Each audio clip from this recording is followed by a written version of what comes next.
Okay, welcome everybody, both those of you in this room and the ones that are with us online to the camera over there.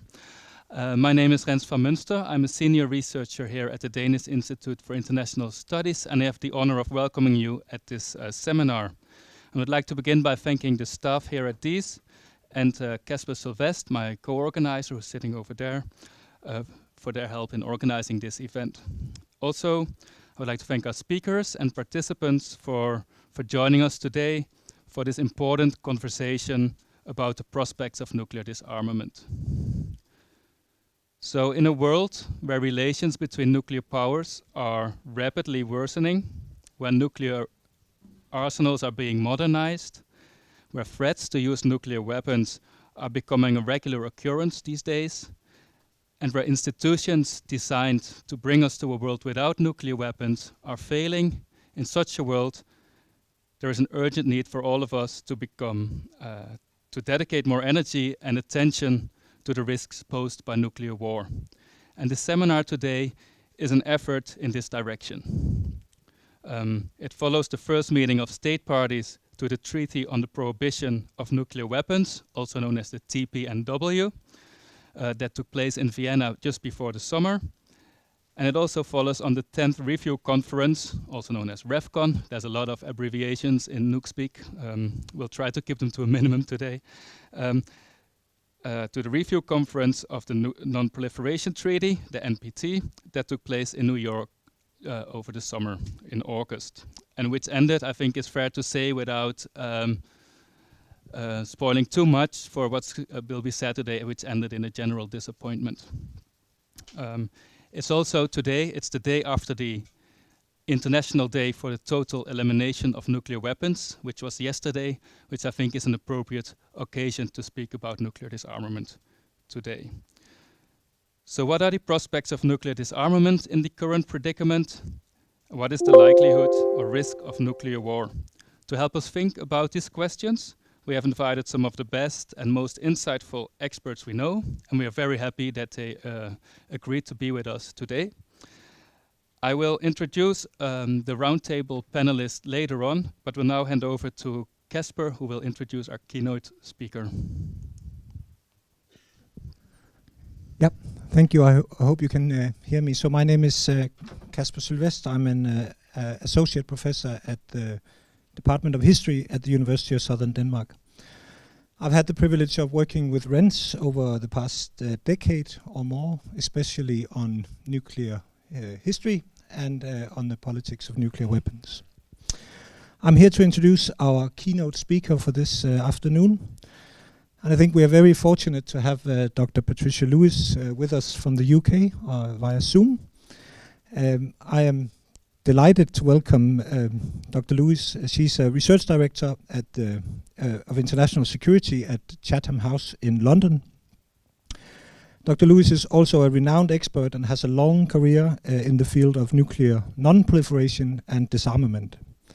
For more than a decade, she was the director of the UN Institute for Disarmament Research, and she has also served as a deputy director and scientist in residence at the Center for Non-Proliferation Studies at the Monterey Institute of International Studies. She was also on the WMD commission that was chaired by Hans Blix in the mid-2000s. Dr. Lewis has a background in physics and has published widely on many aspects of nuclear politics. I'm confident that I speak for many scholars working in the field when I say that the analysis provided by Dr. Lewis on the politics of nuclear non-proliferation and disarmament are highly valued. They are always sharp and they are always well informed. So I can think of no better scholar to set the stage for the discussion we're having this afternoon. Dr. Lewis will talk to us for about half an hour under the title, The State of Nuclear Disarmament and Future Challenges. According to the program, we're unlikely to have time for questions, but do save them for the roundtable that follows. Dr. Lewis, we are delighted you have agreed to address us today. Welcome. Thank you very much. I hope you can hear me. Just give me a thumbs up if you can. I can only see myself now, so I can't see you. So I just hope that people can hear me and that you'll interrupt. You can. Thank you very much. I'm absolutely delighted to be here, and I'm really pleased to be able to say. I wish I could see you all. I'm just seeing myself twice, so that's not great. I'm just wondering if I can change that. Hang on a minute, so I can pin that, and then that will. Yes, that would be much better. Okay, so what I want us to do before I begin to kind of give my overall view and thoughts about this issue is just take a moment to imagine now if in this conflict elimination of nuclear weapons had occurred in the period from the end of the Cold War to the early 2000s. Just imagine that for a minute. That when we collectively had reduced nuclear weapons to what is now down to about 2,000 on the side in terms of deployed weapons, not just those, not counting those in storage and awaiting disarmament. But imagine that we had, rather than just sticking at 2,000 with the US and Russia, and that the other nuclear weapon states, including those outside the Non-Proliferation Treaty, had got on board with the program, that the US had ratified the test ban, and that the Conference on Disarmament had actually carried on working and managed to produce new things. So just take your imaginations there for a moment and imagine that for the last 20 years, we have been in a state of nuclear disarmament, that we had actually pretty well eliminated the last numbers of nuclear weapons as we have with, say, chemical weapons. Like, just imagine that. That's not to say our problems would have gone away. That is not to say the world would be a safer, a better place. It's not to say that there wouldn't be possible to bring them back, but just imagine what now President Putin could or could not have done when it came to the invasion of Ukraine in 2014 and again in 2022. Just imagine that we weren't all terrified that President Putin might use nuclear weapons. I think this is a really important thing for us to think about, because I think that President Putin has felt emboldened by possessing nuclear weapons. He believes that we are very frightened of their use, which I think is true. I think we are very frightened of their use, and we are for very good reason. And I think he believes that in threatening to use nuclear weapons, that we think he's maybe crazy enough or angry enough or misinformed enough to think that if he threatens them, that we will do anything to stop that. He also thinks that NATO won't use them back, and I think he's got good reason to think that, because NATO has made it clear that in the first instance, should Putin use nuclear weapons in Ukraine, I think it would be different if they use them in say, use them against the United Kingdom. I'll come on to that in Q&A. But if Putin were to use them in Ukraine, that we, NATO, would respond with conventional means, and perhaps some unconventional means like cyber and so on, but not in the first instance with nuclear weapons. And NATO has made that clear, and the United States has made that clear for several very good reasons. One is obviously to contain escalation. The other, of course, is to communicate that democratic Western countries do not want to use nuclear weapons against the Russian people. So it's a really important communication in that regard. But Putin thinks that his threat will make us very frightened. So we're in a situation, I think, where our lack of progress and our lack of push on nuclear disarmament has put Western countries into a far worse position than we would be if we had got rid of nuclear weapons at the end of the Cold War. So I just want to put that out there as something to think about during this discussion. And what I've done is I've gone back to I know in my bio it talks about how I was on the Weapons of Mass Destruction Commission, which was chaired by Franz Blix, and I was on the ICNND Commission and various others. But one of the things that people have often overlooked in our field was the Tokyo Forum. And I don't know if anyone remembers the Tokyo Forum, but it was a forum that was set up in the late 90s called Facing Nuclear Dangers, an Action Plan for the 21st Century. And it was hosted by the government of Japan from 1998 to 1999. And I just want to read out what we were saying in that report. And this report was not very well received by the disarmament community. But what we said was this: a decade after the end of the Cold War, at the threshold of the 21st century, the fabric of international security is showing signs of unraveling. Relations among major powers are deteriorating. The United Nations is in political and financial crisis.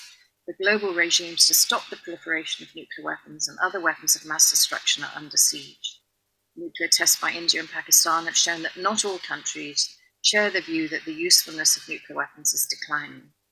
Years of relentless effort have not eliminated the clandestine weapons program of the most determined proliferators. The US-Russia nuclear disarmament process is stalled, with adverse consequences for the global disarmament agenda. And following a short rapprochement, relations between the United States and Russia have deteriorated. That was 1999 that we wrote that. And this didn't go down well because I think a lot of people at that time were absolutely certain that, this was a temporary blip, and us calling it out and being quite conservative and practical in our proposals was in fact not ambitious enough. They thought that this came after the Canberra Commission, which was very visionary, as you will remember, and they felt that this was kind of quite a narrow vision and so on. And yet it has turned out to be prescient.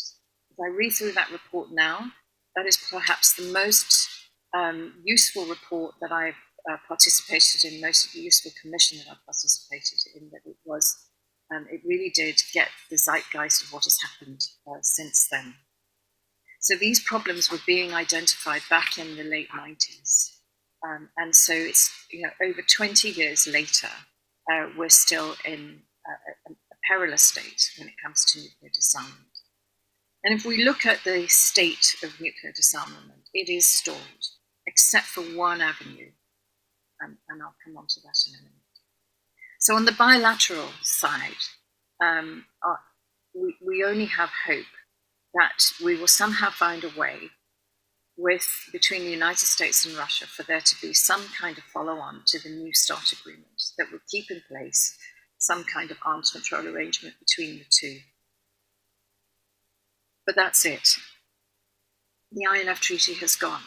Right? The relationships between the United States and Russia in terms of the convention of forces, the open skies, any other type of agreements between them to set up an arms control agenda that forms the basis of what then might become a global disarmament agenda is gone. On the multilateral side, the Conference on Disarmament has not produced anything since 1996, and even then, as you well know, the test ban that came out of there was not agreed on within the Conference on Disarmament. It had to go to the General Assembly for agreement. India, Pakistan, and Israel have remained outside the Non-Proliferation Treaty. North Korea announced its withdrawal and has developed nuclear weapons. Iran remains within it, but of course, as we know, could develop nuclear weapons should it put its mind to that in the near future. And who's next? We know that there are some countries that are keeping, if you like, a very favorable weather eye on the possibility that they might develop nuclear weapons, because instead of going down, the salience of nuclear weapons seems to be again on the rise. And the problem that we have with this particular war that Russia has started against Ukraine is that they are using nuclear weapons in a way that for some leaders in the world is very attractive. If we look on the multilateral side, the mainstay of the nuclear disarmament petri dish of agenda items, if you like, is, of course, the Non-Proliferation Treaty. And it's within the treaty that the legal requirement for nuclear disarmament exists in Article 6 of that treaty. From 1995, we had the indefinite extension of the treaty. It's worth noting, of course, that despite the successful conference to extend the treaty, there was no review agreed by states. The extension was, of course, quite conditional on a certain number of things. And then in 2000, of course, we had the 13 steps, which very few things resulted as a result of that. In 2005, because of the lack of progress on the Middle East WMD free zone, we had no agreement at the NPT.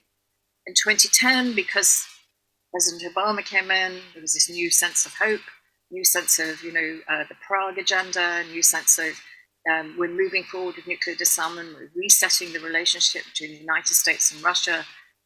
We had a very different feeling at that. The weapons of mass destruction free zone in the Middle East was put back on the front burner, and we managed to get an agreement at the NPT, but not since then. 2015, and then the most recent one, as you know, there has been no agreement within that.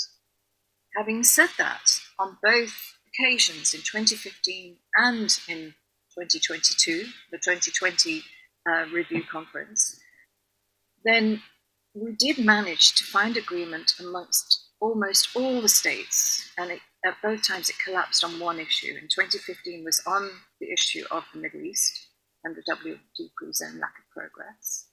That could have been averted, but wasn't. And then in 2022, of course, it was Russia and the decision by Russia on the very last day of the conference to withdraw its agreement to the text, particularly over the issue of Zaporizhia and what was happening there. But I think it's important to go back not just to whether or not the review conferences have succeeded or failed, but actually let's go back to the President Obama's great success in 2010.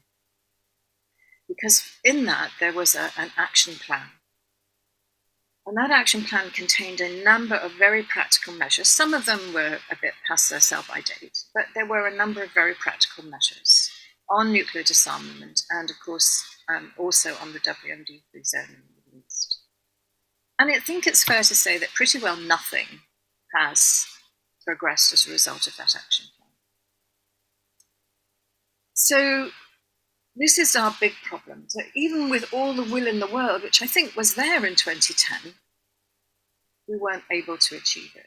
So part of the problem, I think, and this is a structural problem, is that the Non-Proliferation Treaty, housed in the UN, then instructs the Conference on Disarmament, which is also housed in the UN but in Geneva, and to do things. But the Conference on Disarmament is completely stuck, is completely paralyzed because of this interpretation of consensus to mean a veto.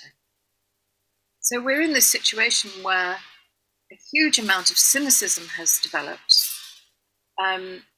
because it is impossible for the Conference on Disarmament to free itself.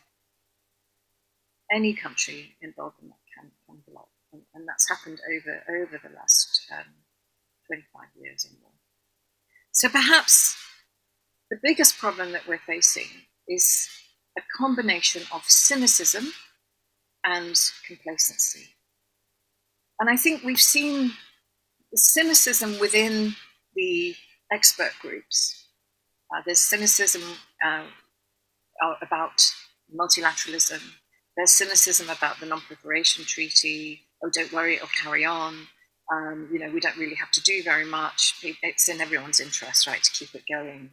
Keep going. And more important, though, is not so much cynicism as complacency within our political systems, our national political systems. And I really see that in the UK, and I'm sure you'll see it also in Denmark and other places around the world, where there has been a sense for a very long time that nuclear weapons are something in the background. Nuclear weapons are something which is there as a form of, last resort, very far away nuclear deterrence. And in this country, the word deterrence has become to mean nuclear. We call our nuclear weapons system the deterrent. That's what we've done with the language. And there's been this sense of it's all okay, we don't really need to get rid of them, the Non-Proliferation Treaty will tick over, that's all happening somewhere else. And what's happening with us is we're just maintaining this as our last resort weapon should everything really go bad, and then it will somehow stop things from going to the worst possible situation. Whereas I would say that's not what's happening. What is happening is that we are in a situation where nuclear weapons are no longer fit for purpose for democratic states. They're no longer fit for purpose for states that take human rights seriously. They are fit for purpose for autocratic states. They are fit for purpose for those states that don't care about human rights and we feel might be prepared to use them. And I think that's what's happened and that's what's changed. And this was identified some time ago. So back in the late 90s, the early noughties, in Geneva, there were a few of us working on a wide range of disarmament issues. And with colleagues at the International Committee of the Red Cross, this is when I was heading up UNIDIR, the UN Institute for Disarmament Research in Geneva. So with our colleagues at the ICRC, with a number of colleagues in various missions, with a group that we called ourselves the Geneva Forum, which included the University of Geneva, and it included the Quaker UN office. We started looking at, well, what works in disarmament? What actually works? And one of the things that became quite clear to us that when weapons, the humanitarian impact of weapons was well understood, such as with chemical and biological weapons from the 1920s with the Geneva Protocol, such as landmines, such as small arms and light weapons in the illicit trade, such as cluster munitions. We began to see that the humanitarian impact of these weapons really matters. And that when that's fully understood, then we can start to shift and change the framing of these things away from just about the military aspects, just about the military utility. And we start to look at the long-term impacts, the immediate and long-term impacts of these types of weapons. And understanding that at the heart of disarmament is what we called humanitarian action. We began a big project called Disarmament as Humanitarian Action, which is still got resonance all over the world today in all sorts of groups. And we looked at the application of international humanitarian law in terms of chemical, biological, and then nuclear weapons. And it was clear to us that if chemical weapons and biological weapons and landmines and cluster munitions are classed as inhumane, then it's obvious that nuclear weapons are also inhumane in their effect. And this has been a long-term understanding and is in fact part of nuclear deterrence. It's the very horror of nuclear weapons that provides the construct of nuclear deterrence. So this whole project, which sort of blossomed in terms of papers, produced books, etc., then started to transfer into what became the humanitarian impacts of nuclear weapons international conferences in 2013, 2014 in Norway, in Mexico, in Austria. And the momentum from that then led into an open-ended working group on the possibility of banning nuclear weapons, which then led into the negotiations for the Treaty on the Prohibition of Nuclear Weapons, the TPNW. So this is the only avenue where we've seen real progress, is in this framing of nuclear weapons as an inhumane weapon, which they are, there's no doubt about that, and then essentially giving them the same framework as other inhumane weapons to say, in that case, we need to ban them, we need to prohibit them. That's the bit that's, of course, contested because of the framing of nuclear deterrence. So that's really important to understand, I think. So in terms of going forward, how do we start to think about nuclear weapons? And I think that this war that Russia has instigated against Ukraine in 2022 and the overt threat of nuclear weapons from Russia is a turning point that we will look back on, where we have to make a decision going forward. And that turning point could be two ways, right?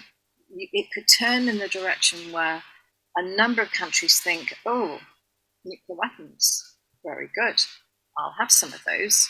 Look what Russia was able to do with those nuclear weapons. So, if we cave in to Russia's threats, or if we threaten back and we turn this into a nuclear war, or at least a nuclear posture war, even if we don't, I'm praying here, if they don't get used, we essentially create more and more attractiveness around the idea of nuclear weapons. If, however, we do, which I think at the moment NATO has been doing, where we get much smarter and realize that we have the conventional capability to be able to take on Russia should such a terrible thing happen, then we realize that actually nuclear weapons don't work well for us. We don't want to use them against the Russian people. We certainly don't want to use them in a situation in which there would be a nuclear exchange. These really will be a weapon of last resort for NATO countries. But even to think about them being a weapon of last resort as to who wins that war. Nobody wins a war like that, right? That is devastation throughout the whole of Europe. It could even go transatlantic, right? It could even go right across between Russia and the United States. We could see that escalation. We planned for that escalation throughout the Cold War. We know that escalation. So we need to think about what the other turning point could be here. So if we don't want nuclear weapons to become the weapon of choice for autocrats and despots and authoritarian leaders of the future, who would be prepared to use them, or at least be prepared to threaten to use them, and we would have to take them seriously, as we are now having to do. What else could we do? Well, one thing would be to do exactly what we're doing at the moment, and that is not cave into the threat, and to make it clear that there are other ways to deal with the threat, and that we have the capabilities to deal with the threat. And then I think after this is all over, in the hope that nuclear weapons do not get used, then we have to talk about nuclear weapons again. We have to understand what nuclear weapons do in terms of deterrence and what they do in terms of risk. And we have to be very honest about this and try to really understand weapons in the hands of a democracy, weapons with all the right checks and balances throughout. The risks are there, but there are a different set of risks to weapons in the hands of autocratic leaders, or weapons in the hands of a leader that's become unhinged. And if we imagine a situation in the United States in the future, I'm not even going to consider the past, we can imagine a situation in the United States in the future where the president has complete authority to use nuclear weapons. If there's an unhinged president who might threaten to use them, we could be in that situation. So nuclear weapons in the hands of despots, authoritarian leaders, crazy leaders, the madman theory of nuclear deterrence, if you like, are very different from nuclear weapons in the hands of democratic systems. They both have risks, but one has a lot riskier than the other. So what I would posit, and I will leave my intervention at this so that we've got some time for questions, I will posit that nuclear weapons are not a weapon that have the type of resilience that we require from nuclear weapons for the future. In other words, they are not the type of weapon that work in every single system, the political system that we have in the world. And that as we see increasing authoritarian governments, we have to understand that nuclear weapons are very dangerous in those hands. They're dangerous enough without that type of system, but right now, I think we're having a play-by-play account of what happens when they're in the sorts of hands of somebody who we think would use them and would use them to get what they want, to perhaps demonstrate their capabilities, etc. So what I would suggest is that whether you're coming from the perspective of non-proliferation and disarmament, or whether you're coming from the perspective of nuclear deterrence, we need to rethink the way in which we approach the issue of nuclear weapons and start to bring about multilateral global nuclear disarmament again with the type of energy that we had in the early 90s. Thank you. Thank you.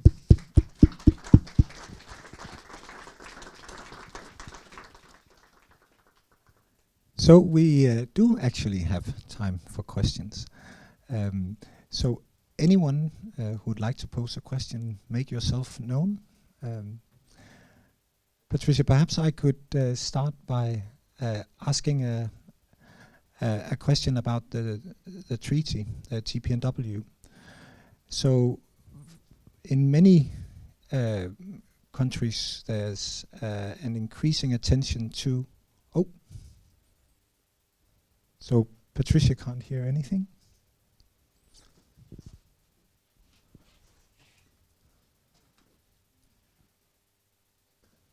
Jeg kan ikke høre Kasper. Is it better now? Ja, jeg er klar. Okay.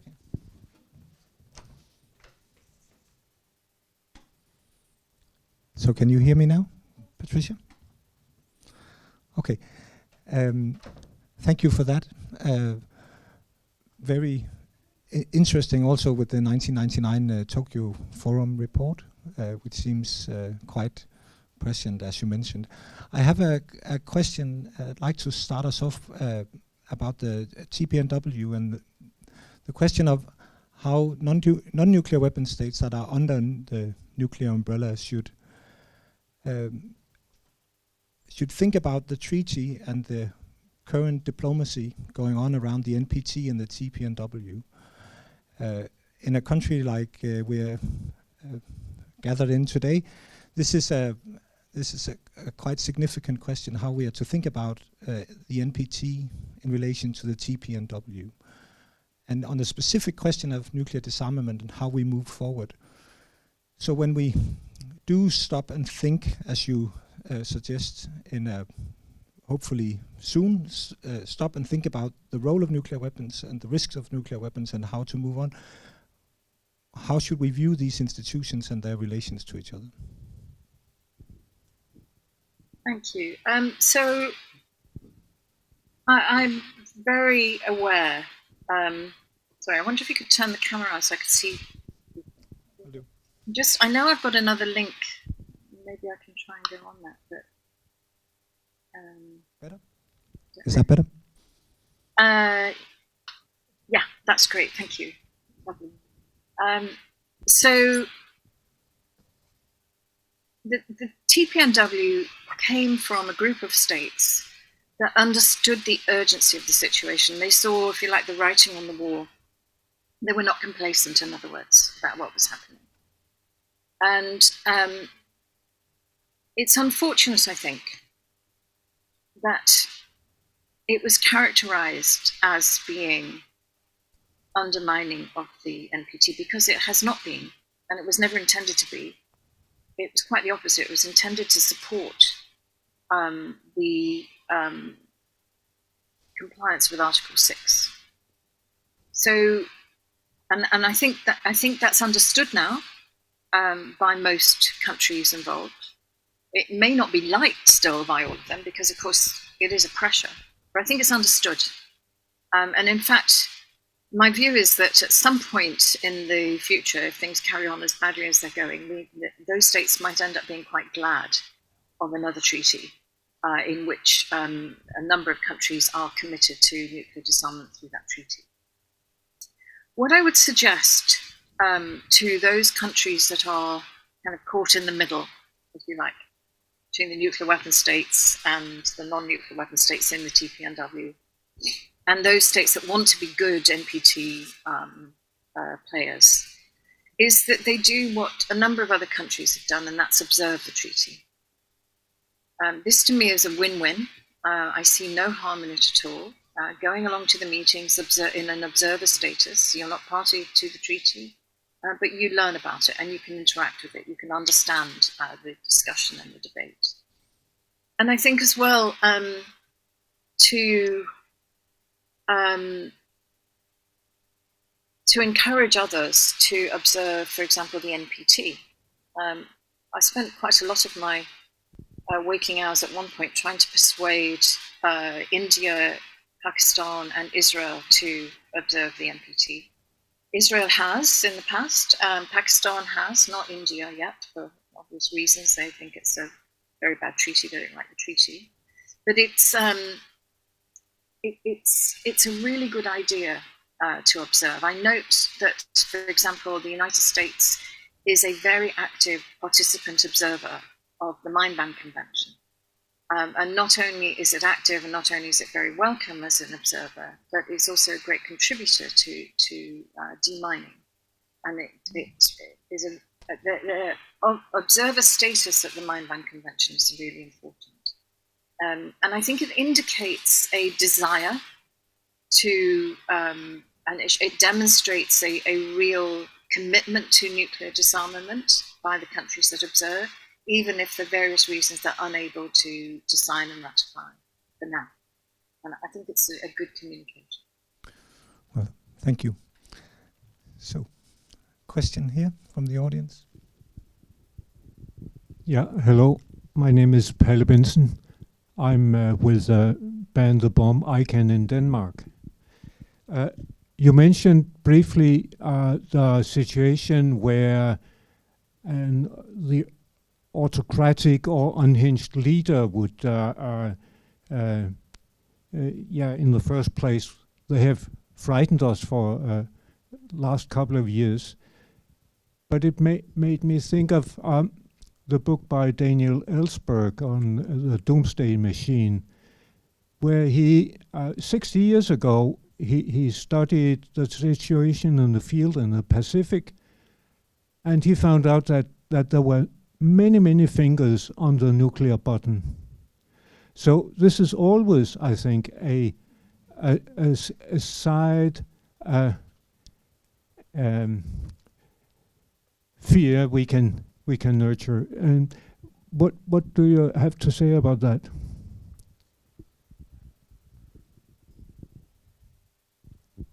To answer. I mean, absolutely. This 60 years is indeed these things were well understood by a few 60 years ago.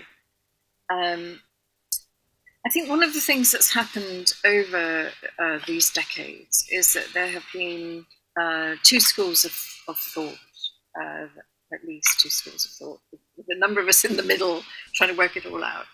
You know, you have the issue of risk, right? So you have the impact of nuclear weapons, which is the consequences of use are really high, times the probability of their use, which is mostly low, right? But because the impacts are very high, the risks are always high. Because risk is the equation is probability times impact.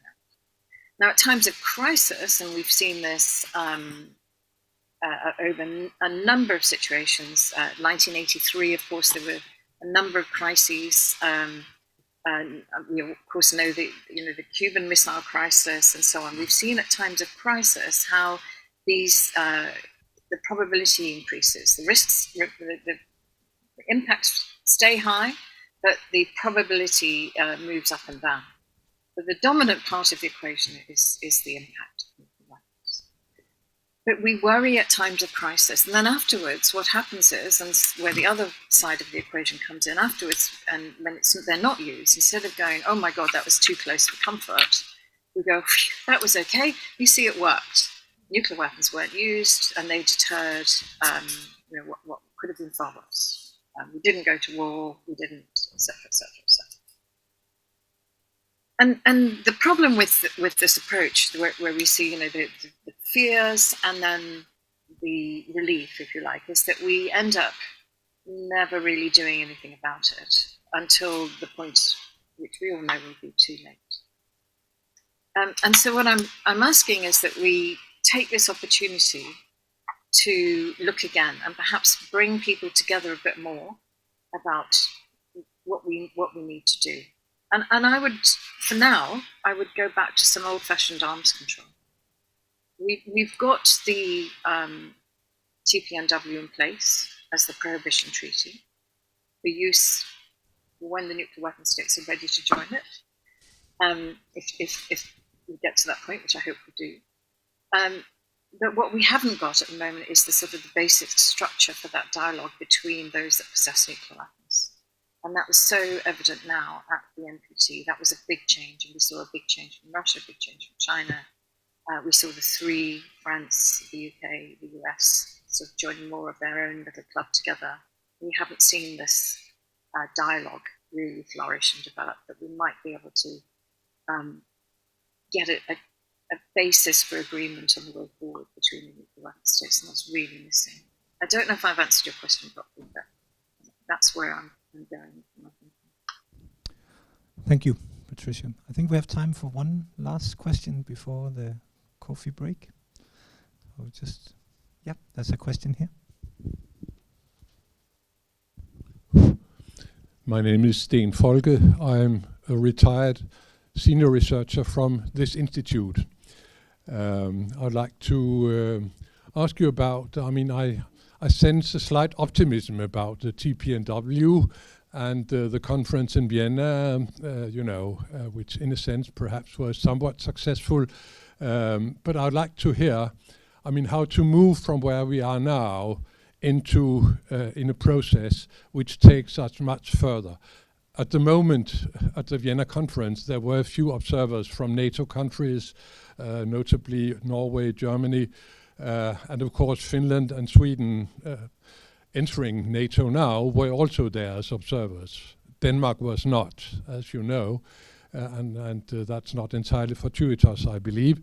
Anyway, there is a very long way to go from having a conference where there are few observers, and you can say that this has, in a way, paved the way for a movement forward. Now some countries perhaps are softening a little bit, and it could take us further. But how do you envisage the next steps in this process? Next follow-up conference, what will that produce, and how do we move from there to something which really makes an impact? We all know that nuclear deterrence is so fundamental as means of last resort for NATO. So it's a very, very huge task that lies ahead. I'm sure you agree, but could you see some steps forward in this process? Yes, thank you for that. I would say I'm not optimistic, but I'm hopeful. So I know that a lot of people conflate the two, but I think there's a difference. I always like to, as I say, leave room for a little miracle, because it's you should never completely wipe out the possibility of hope, but I'm actually not very optimistic at the moment at all. In terms of the TPNW and the way forward, I think the TPNW is developing itself in a very interesting way, setting up a science and technology mechanism so that a lot can be done over, for example, the issues of verification, which, as you know, wasn't negotiated in detail. There were two major verification clauses in the TPNW, which are very interesting, but they need to be fleshed out. And it's not because states didn't think they were important, it's just that they didn't have the time to be able to do that. And in a way, that's right. You need to get the agreement and then sort out some of the technicalities later.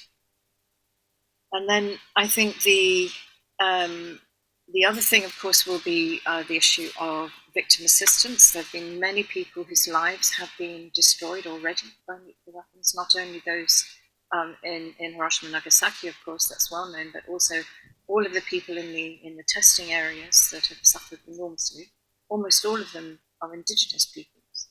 and have had very little voice in their countries where they've suffered and no longer have safe lands on which to live.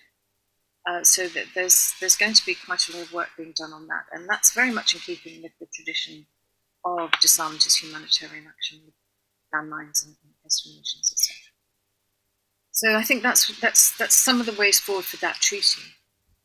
But I think if we're going to get more observers in and more connection between the NPT and the TPNW, which I'm sure is the wish of everybody, it's got to be through that process of understanding and observation. But also, I think, as I said, developing structures that sort of house the basis and reinforce the foundations for arms control, for nuclear arms control. This is what is currently crumbling. The TPNW is pretty strong, actually. It's the old-fashioned arms control, which is really in a very weakened state. Thank you, Patricia. So in a minute we will have a coffee break until 3 o'clock, where we will continue the discussion in a roundtable. But before you run out for coffee, I would like you to join me in thanking Patricia very much for joining us today and for addressing us. Thank you, Patricia. Thank you very much. Thank you.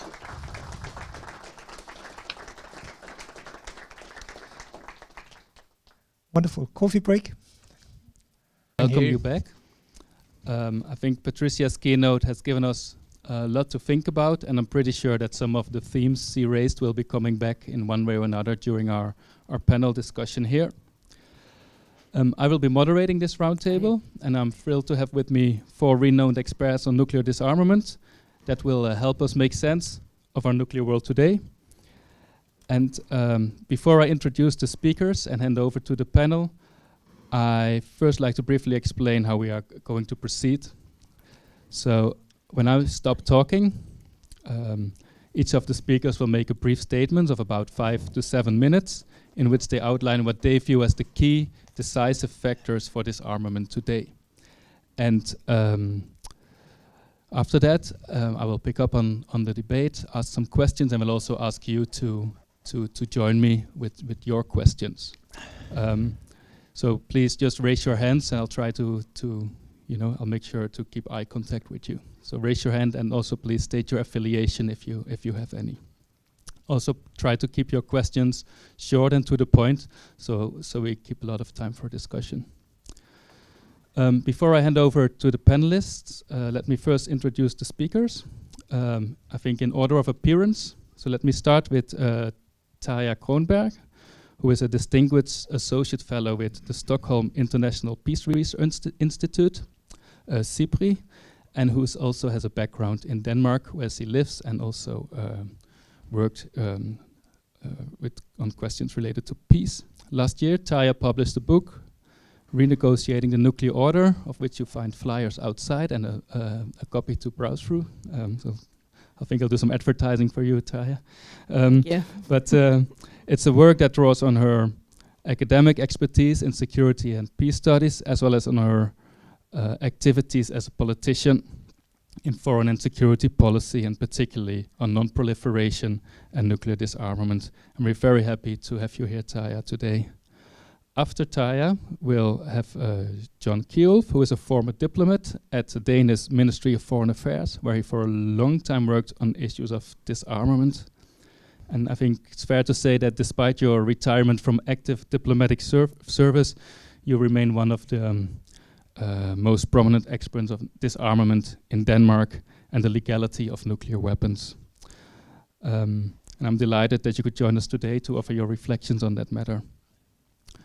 And then we'll go on. I think after that we'll have Sverre Lodgaard, who is a senior research fellow at the Norwegian Institute of International Affairs and an expert in the fields of the Middle East, nuclear arms control and disarmament, as well as the nuclear programs of North Korea and Iran.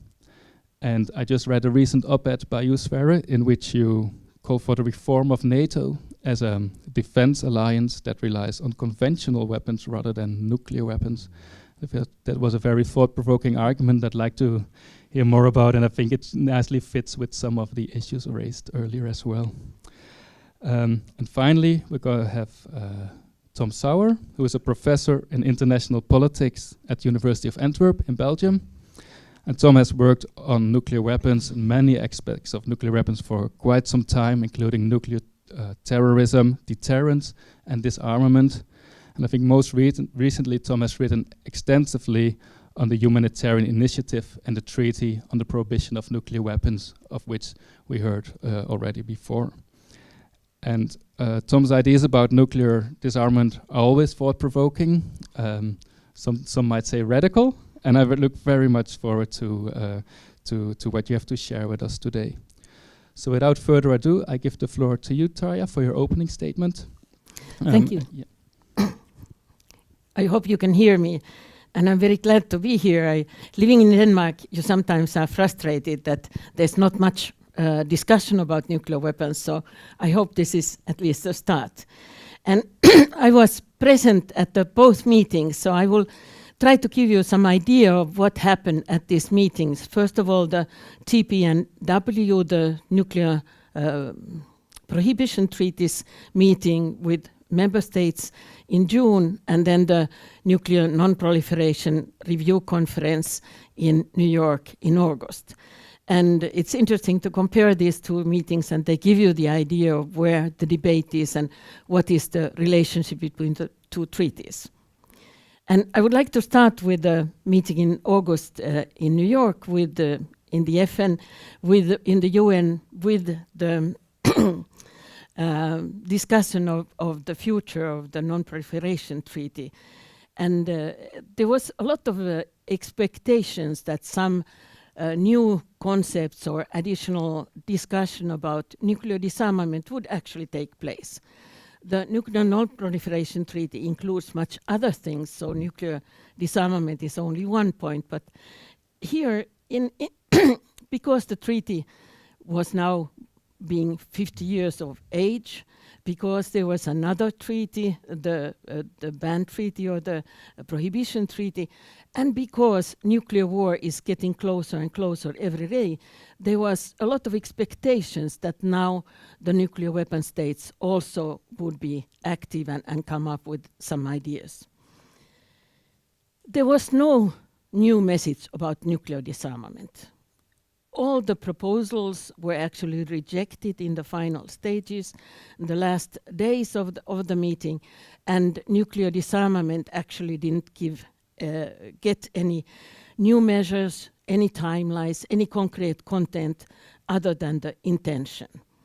There were some ideas put forth, for example, by South Africa, saying that a lot of work has been done on risk reduction, and the idea was from South Africans and the others that risk reduction is not a replacement for nuclear disarmament and should be seen as only an intermediary measure until nuclear weapons are abolished. And this, for example, got a lot of support, but was not in the final document. Other were nuclear sharing. China took up the question of nuclear sharing, and especially the status of nuclear weapons in umbrella states in countries like Denmark.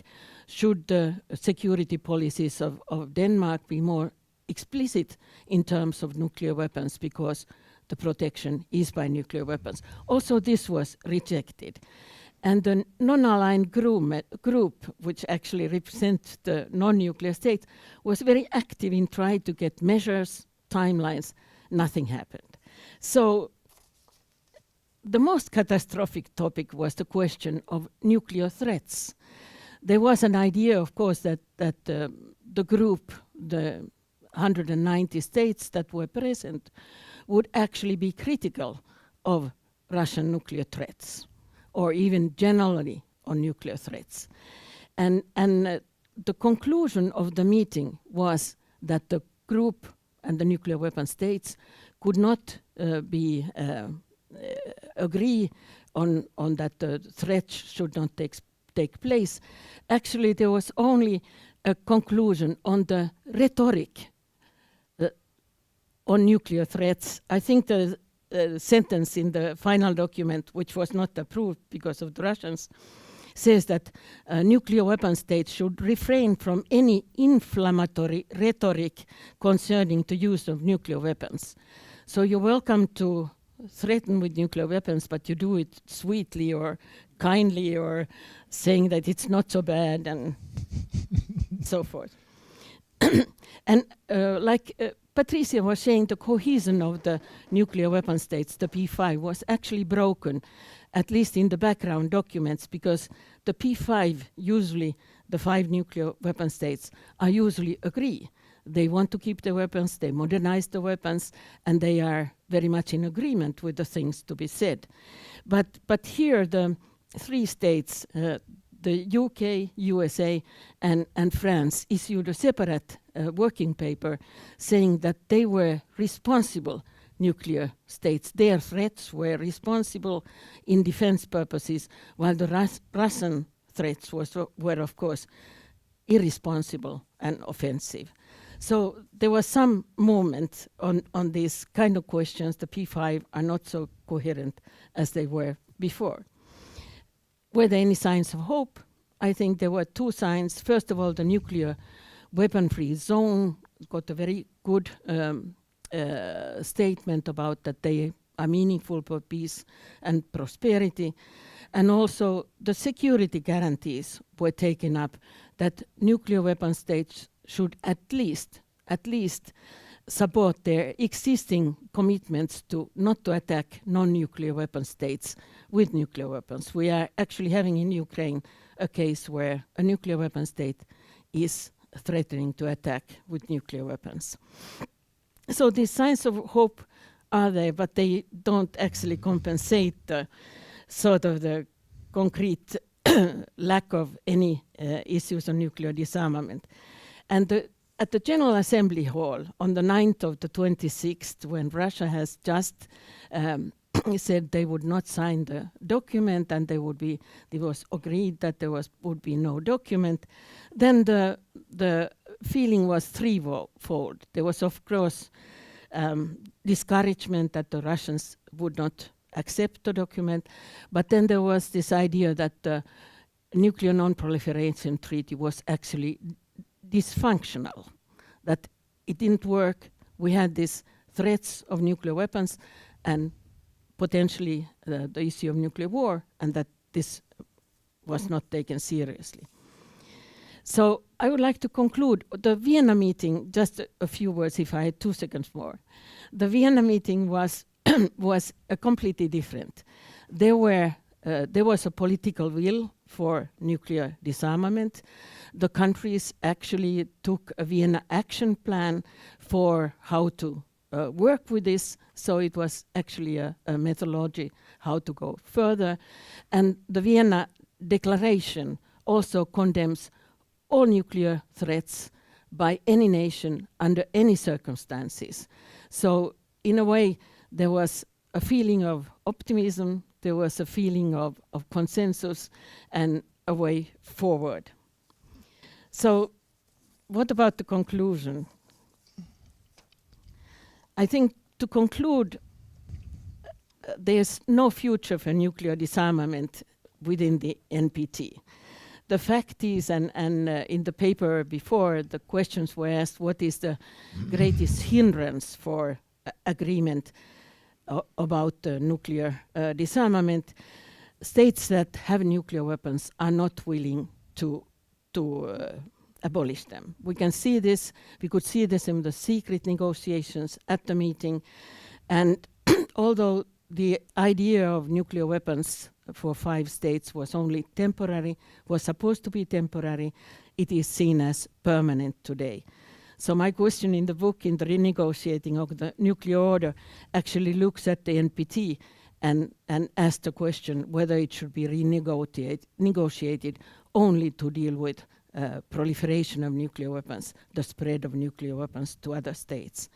And therefore, maybe the Nuclear Prohibition Treaty would actually need a convent of nuclear weapons.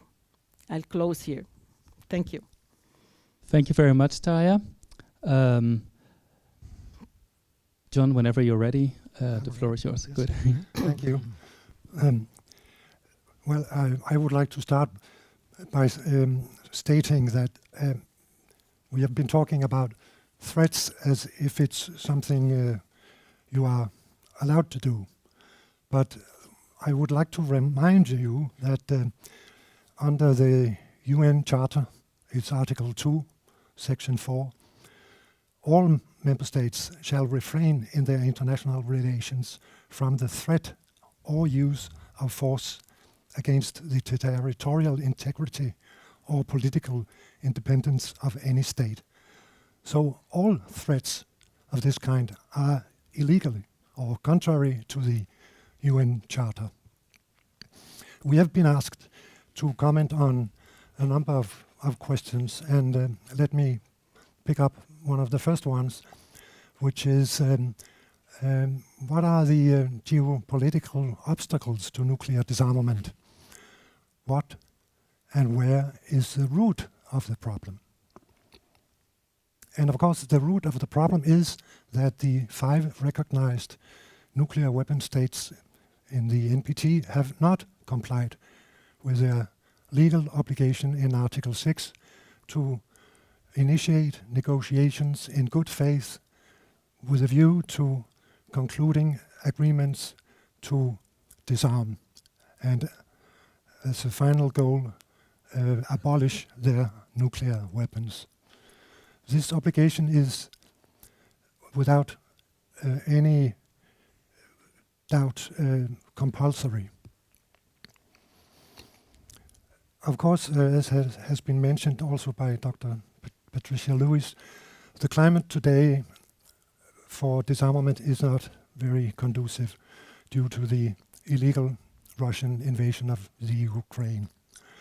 But if we are not able to disarm, to reduce further the nuclear weapons, at least some steps could be taken to control nuclear weapons. And there are a number of things you can do. Let me mention some of the most important. The United States and Russia should remove their nuclear weapons from high operational readiness status. As you may know, both the US and Russia have hundreds, if not 1,000, nuclear weapons ready to launch within a few minutes' notice. This, of course, gives the Commander-in-Chief, the President in the United States, very little time when he is informed about a possible attack from Russia, supposedly.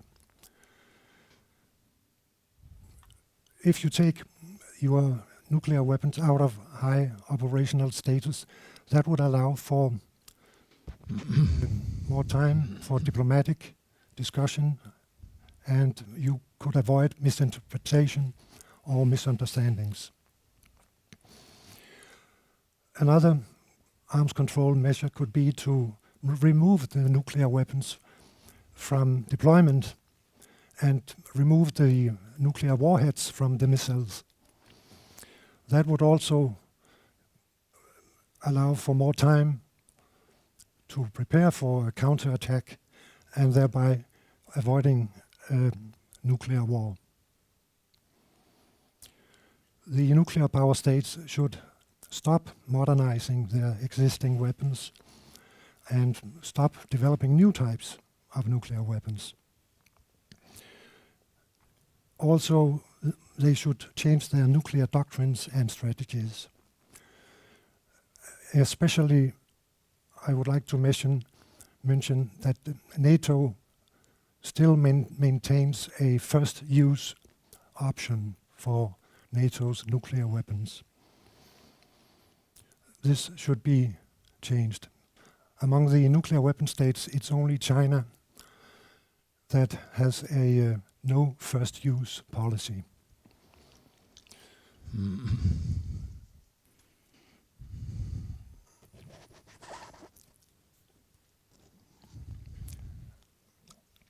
I think I will stop here and come back to some other issues at a later stage. Thank you. Yes, thank you, John, about raising these issues we can do to kind of get a little bit away from the brink of nuclear war. So let's move on to our third speaker, Sverre. Can you hear me? No. Better this way? Yeah. The world is moving from one world order, the liberal international that we know, on to something else we do not know. Historically, new orders evolved after major wars. But this time it happens gradually, over time. And in that process, very much is on the line, up for grab, much more than usual. States position themselves as best they can in a turbulent world, and this systemic predicament makes international relations particularly tense and nuclear disarmament seemingly far-fetched. Add to that the security arena has become multi-actor, multi-domain, and increasingly complex. And that leaves very little, if anything, of possibilities for cooperative solutions to common problems. I therefore submit that for some time ahead, we must aim at something much more modest. It's very much a question of what countries can do on their own to alleviate tensions. Let me mention a couple of examples. The first one about the Nordic area, where Finland and Sweden have been saying that they are ready to emulate Norway's self-imposed restrictions. But there isn't much to emulate, because the nuclear weapons policy, no stationing of nuclear weapons on Norwegian territory in time of peace, is an empty category. Nobody seems to have any idea of wanting to place nuclear weapons on Norway's territory. And the basis policy is not what it used to be. The government has stepwise accepted stationing of long-range US aircraft, accepted the stationing of Marines on Norwegian territory. First of the order of 330 Marines in mid-Norway, then double up with one additional assignment in the north of the country. On a rotational basis, as it goes for limited periods of time, the government has been sort of feeling its way to accept new realities and adapt to US wishes. There isn't all that much left to emulate. The Norwegian newspaper Aftenposten, centrist, conservative, summarized in an editorial a couple of months ago what the basis policy is now about. And it said succinctly, the basis policy is the policy that the government conducts at any point in time. But you can address this question of self-imposed restraint from a different angle. You can do so on the basis of NATO's new strategy document. In the past, the strategy was very much a question of tripwires and reinforcement. Now the slogan is, we should defend every inch of NATO territory. And that means deterrence and defense by denial up to the Russian border, solid positions up to the Russian border. And that, of course, raises the question, can some self-imposed restraints be found useful against that background, in that new reality? And my plea is to explore that. What could self-imposed restraint in the modern world, modern European world, be about? Secondly, Rens, you asked me to also address the question of what can umbrella states do.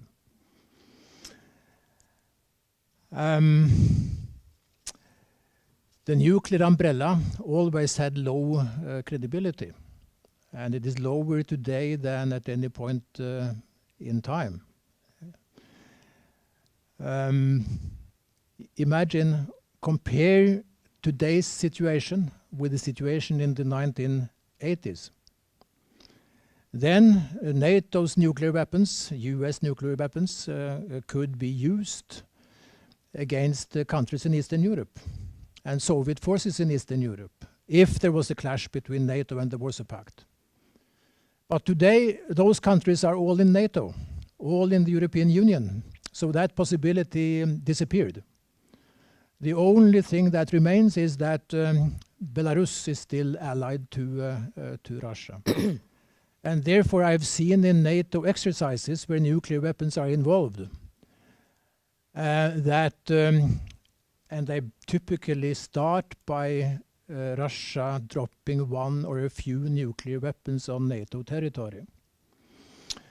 In some of the exercises, the answer to that is to bomb Belarus. But of course, bombing Belarus in the long run, that is not very meaningful.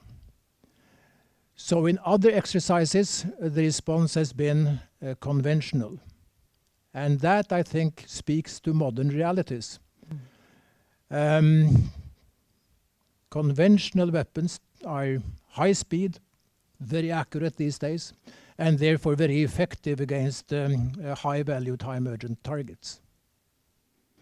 Of course, I am only privy to a few exercises of this kind. But others who have a much broader access have been speaking to another lesson from these exercises. They all end the same way.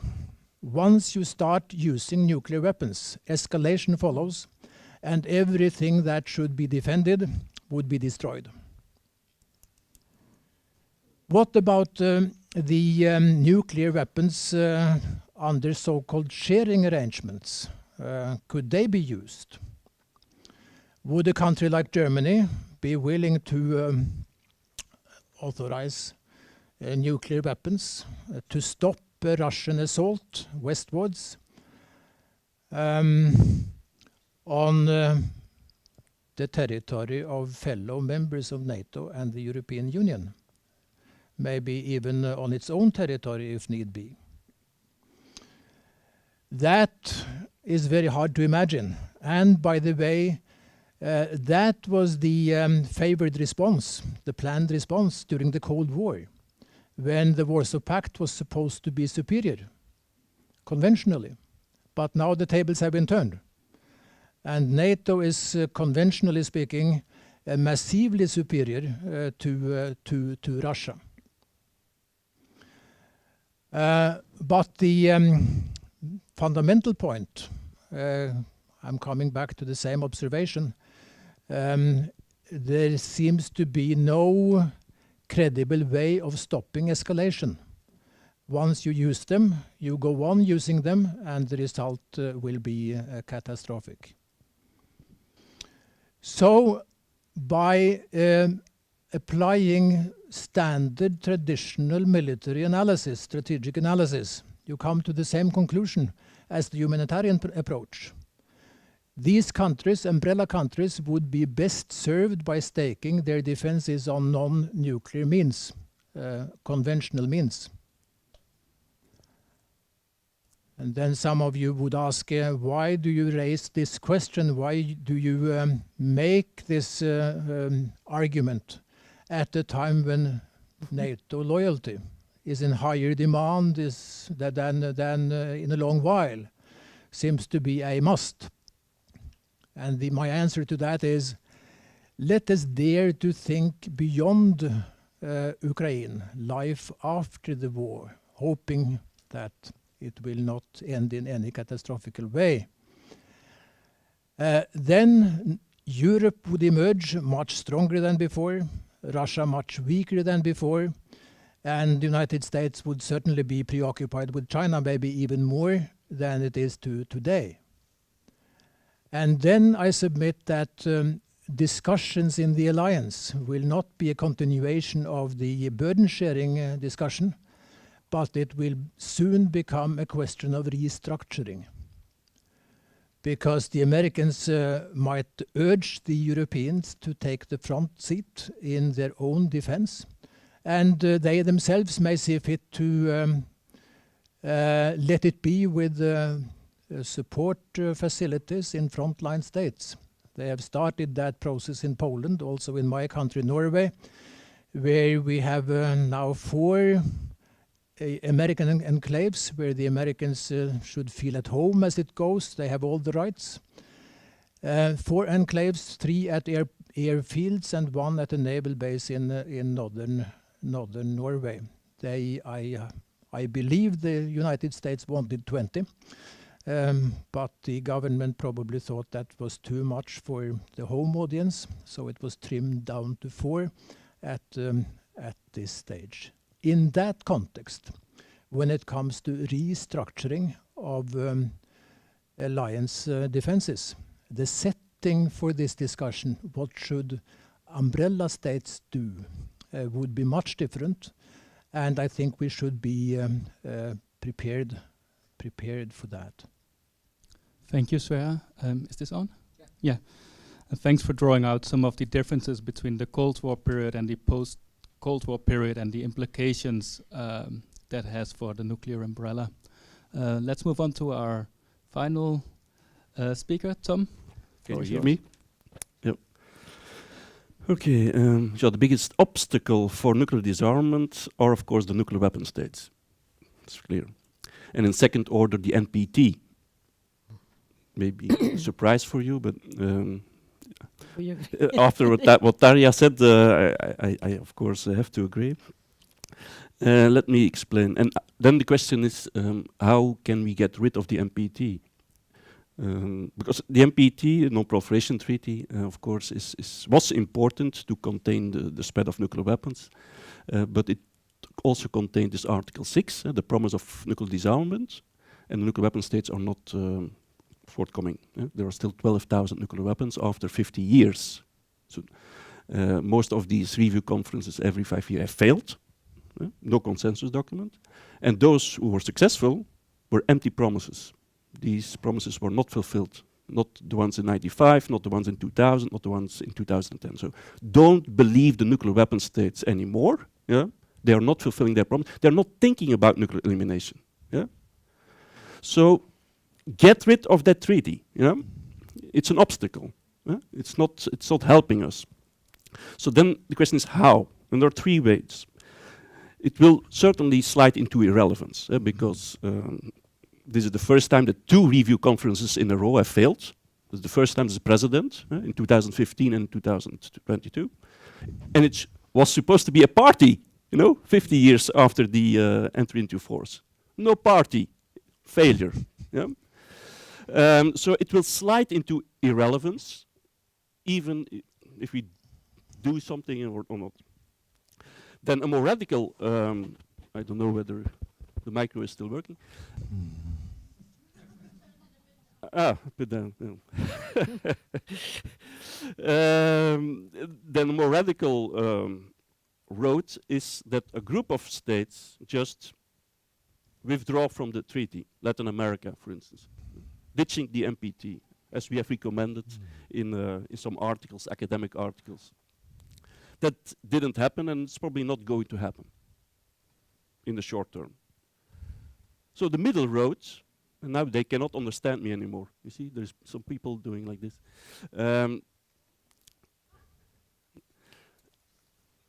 The middle road is that one country withdraws. And that happened already before, North Korea. The next one in line will be Iran, in all likelihood. Let me elaborate. It's still, of course, unclear whether Iran will go that road, but it has now acquired sufficient highly enriched uranium for 1 bomb. If it takes the political decision to build the bomb, it may have it in a couple of months, at least next year. The current negotiations to restore the Iran deal that have been going on for a year do not seem to lead to a positive result. Iran is apparently not that interested anymore, partly because it does not trust the United States anymore, also because Trump or another conservative president may come to power and do the same as he did, throwing it in a dustbin, and partly because it got used to live under economic sanctions. And Iran also has a more conservative government, Raisi. And some of the conservative factions, the Guards, are interested in the bomb. The Biden administration, on the other hand, is afraid of criticism by the opposition, by the Republicans. And there are midterm elections coming up. So they are not going to restore the deal. Now, if the Biden administration and Iran really had been interested in a new deal, they could have done it before, for weeks, for months. So my prediction is not going to happen anymore. I may be wrong. And then the next question is, will Iran take the decision to build the bomb? And that's still unclear. But the regime is probably very divided on this. But that means that the end decision ends up at Ayatollah Khamenei. And he is very conservative. Given all the energy, the money, the personnel already spent on the program, the odds are that Iran will go nuclear. That's my prediction. Again, I may be wrong. And acquiring nuclear weapons may or may not trigger a war, in military intervention by Israel and the United States, preventively or reactively. But that would be very risky, because Iran has a lot of proxies in the region, like Hezbollah. Hezbollah having tens of thousands of missiles that it can launch to Israel.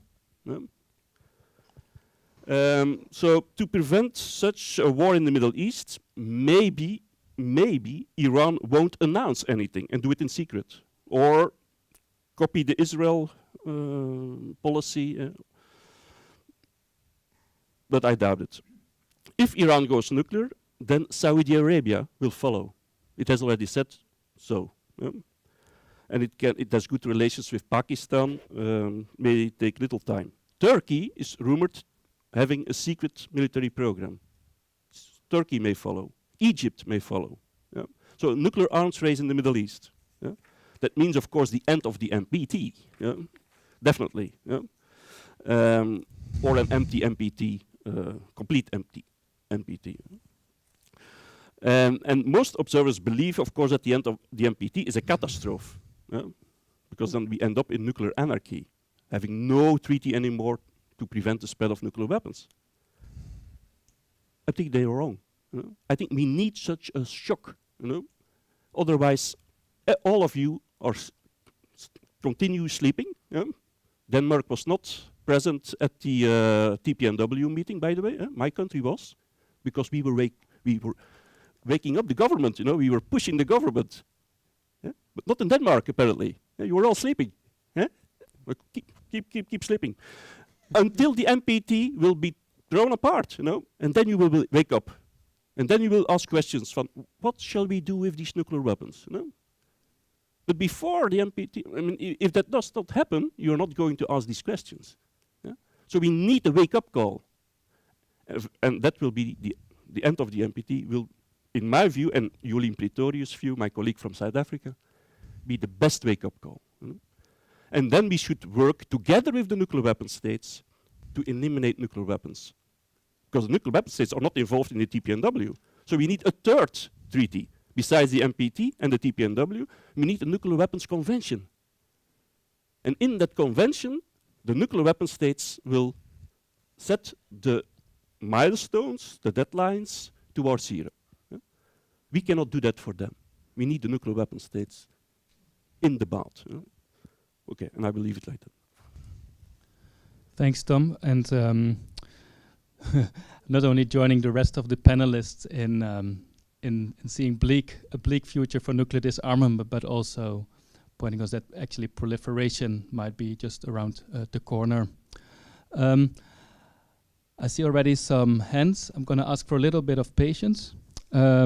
because I want to ask one question myself first. I'll take that prerogative of holding this microphone, and it's I think related to the inflammatory rhetoric, Taya, maybe you were talking about, and what's on most people's mind right now is the situation in Ukraine, and particularly Putin's recent threats to use nuclear weapons if the territorial integrity of Ukraine is violated, which of course has taken on an acute urgency with his attempt to annex 4 of the Ukrainian provinces. So I just wanted to ask you, so how should we interpret this latest move? Of course, the US has come out very decisively, saying you can expect decisive actions and catastrophic consequences. So is this rhetorics? Is this a real escalation? Does this bring us closer to nuclear war? I just want to hear your opinion on this latest development before I open up the floor. I can see Sverre first, then Taya. Patricia said that Putin has been emboldened by nuclear weapons, and I think that is right. In the beginning of the war, Russia hinted at the use of nuclear weapons to keep the West at a distance, and maybe it had the effect of delaying arms supplies to Ukraine. Hard to tell, but that's a possibility. Now, a short while ago, again they have begun to talk about nuclear weapons. In the meantime, by the way, they resorted to the text of the doctrine, saying that this could only happen if the existence of Russia was at stake. But now they are hinting at the functions of nuclear weapons, in my interpretation, to shore up territorial gains in eastern Ukraine. Another observation in that connection, the Soviet Russians, the Soviets always talked about nuclear weapons in neatly calibrated ways. Every sentence was ironed out. And Lavrov and Putin talk about nuclear weapons in much more casual terms. It sort of blurs, I don't like it, it sort of blurs the distinction between nuclear weapons on the one hand and all kinds of other weapons on the other. So that is bad. Now imagine, apropos being emboldened, imagine that Russia had no nuclear weapons. Then at this point in time the West might see fit to go to war against Russia, or Russia would not have invaded Ukraine in the first instance. So again, they clearly see the utility of nuclear weapons in this context, and it can only encourage others to think in similar ways when considering, for instance, how to shape their spheres of interests in other parts of the world. What kind of function would nuclear weapons have? And I'm afraid that the nuclear weapon states find their belief in the utility of nuclear weapons to be confirmed by current events. Thanks, Taya. I think one of the things is that there's this discussion about whether Russia will use nuclear weapons or not use nuclear weapons. And it's a part of the organic part of the deterrence that it be ambiguous. You cannot say you will use and you cannot say you will not use, but there's this doubt of maybe use, which is inherent in the understanding of deterrence. So when Medvedev especially talks about nuclear weapons ending the civilization and threatening by saying that you cannot threaten a nuclear weapon state with sanctions, for example, because the nuclear weapon state can always respond. So there is this ambivalence. The question is, I don't think anybody knows what is going to happen, but there is two things that are important in Russian military doctrine. One is that there is an understanding that Russia has, not openly, a doctrine about de-escalation by using nuclear weapons, so actually escalating to de-escalate, so that in a situation where Putin and Russia is very much on the return, they may want to de-escalate by using nuclear weapons. This is understood to be a part of the doctrine. The other thing is what John took up, that actually the nuclear threats are illegal unless they threaten the survival of the state. And of course the nuclear threats against Ukraine, they have not threatened Russian survival.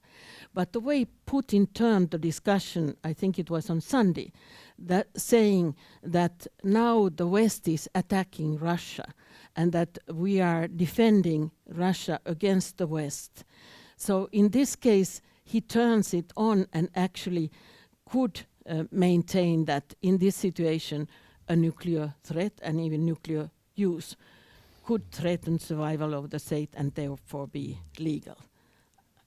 I don't know whether this is his intention, but at least when reading it, it sounds like that. Yes, I saw, John, you raised your hands when Tom said we should get rid of the Non-Proliferation Treaty. I saw... Well, yes, just a comment. I agree that the NPT is unraveling and becoming irrelevant. And I understand why 122 states negotiated and adopted the Treaty on Prohibition of Nuclear Weapons. They simply lost patience. We have been waiting for 52 years now for the nuclear weapon states to comply with their obligation in NPT's Article 6. They have not done so. I forgot to mention that a proof of their lack of interest in complying is also shown in the General Assembly every year. The nuclear weapon states vote against a number of resolutions about nuclear disarmament. I agree. I'm also I have a pessimistic view that Iran will like to acquire nuclear weapons. Saudi Arabia will follow, and then the NPT has fallen apart. Another comment, we were not all sleeping before the first meeting of the states parties of the Treaty on Prohibition. I'm a member of the Danish United Nations Association, and we did write to the Minister for Foreign Affairs and urged him to represent Denmark at the conference in Vienna. Unfortunately, we got the usual answer, which he also gave in Parliament and in the Foreign Relations Committee, that no, NPT is a cornerstone of nuclear disarmament, and we should not distract our attention from this important treaty. And the NPT, the Treaty on Prohibition is irrelevant because the nuclear weapon states are not states parties. It has not resulted in any reduction of nuclear weapons. But the defenders of the Prohibition Treaty, and that is an important point, they continue to stress that this new Prohibition Treaty has raised awareness about the whole issue, has stigmatized nuclear weapons, has resulted in a lot of so-called disinvestments. Companies, financial institutions, which used to invest money in industries, firms that support production and maintenance of nuclear weapons, have withdrawn their capital. So we are on the right track, I think. Yes, thanks. I think what we see is already now very different views, or quite different views about the relationship between the Treaty on the Prohibition of Nuclear Weapons and the Non-Proliferation Treaty, where some want to abandon the NPT. Patricia hoped they could be complementary. And John, I also see you investing more hopes in the TPNW at this point of time. Tom, I want you to sit on your comment for a little bit. You're going to be the first person to respond, but I want to collect a couple of questions from the audience now, and I've seen 3 people raising their hands, 4 people. I'm going to take 3 questions at a time, so we can make sure that everyone gets an opportunity to ask a question. I'll have a round later on. I think the first question is over there. And please state your name and affiliation so we... Yes, thank you very much to the panel. My name is Jørgen Gammelgaard. I'm from the Danish Ministry of Foreign Affairs. I think it's been very interesting interventions and at times a bit provocatory, I have to say.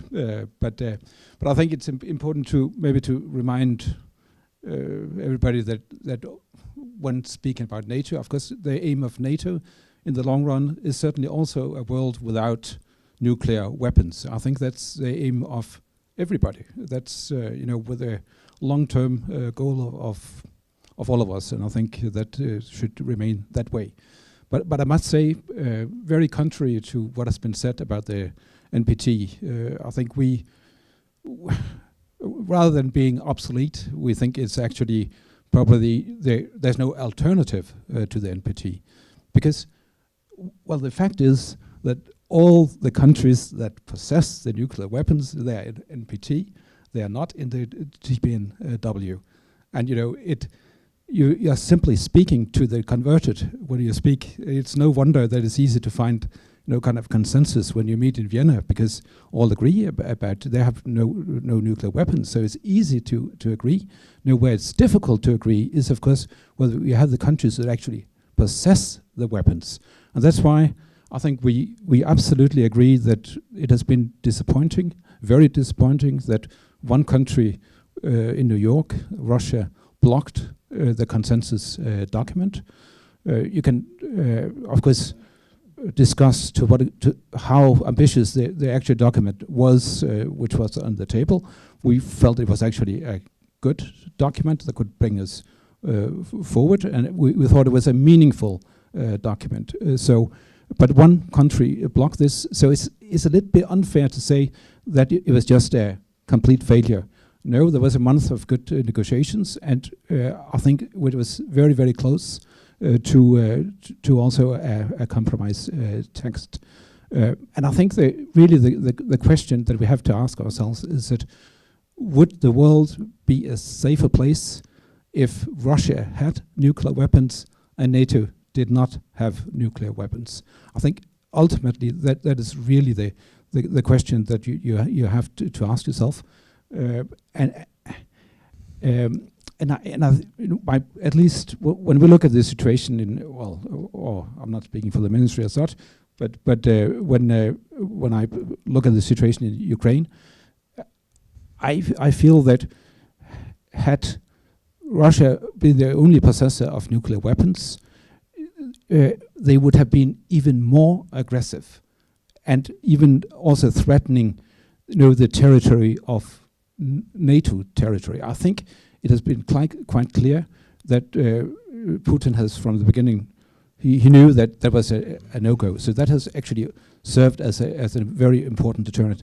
Maybe the question here is, do you not agree with that? Would, if we had this, I know it's a hypothetical situation, but if we have had a situation where Russia did possess nuclear weapons and NATO did not, would we then not have been in a much worse situation than we are in today?